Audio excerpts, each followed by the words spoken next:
So ngayon, how to start your journey or your VA journey.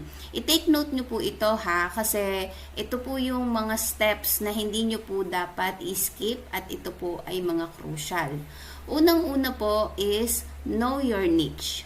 Alamin nyo po kung ano po yung niche ninyo or yung VA specialization po ninyo.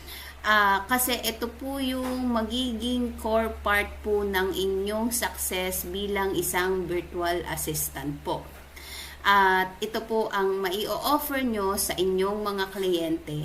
At ito ang pwede maka-attract sa mga darating pa ninyong mga kliyente. Sumunod po, kailangan po i-prepare ninyo ang resume ninyo, portfolio, and equipment. Before po kayo mag-offer ng mga service ninyo, kailangan po ay nakaset up ng inyong resume, portfolio, tools, and workspace po ninyo ay importante din.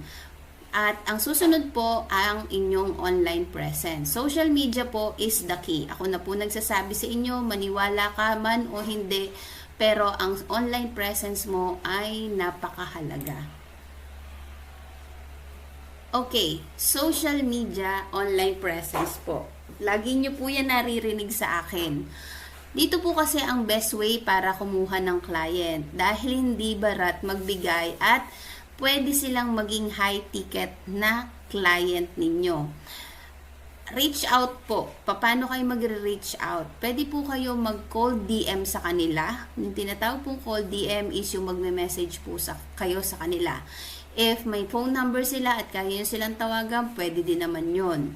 Pero, sa call DM po kasi, gagawa ka ng script or yung message mo na isisend mo sa kanila para po yung prospect mo mapansin ka. Okay?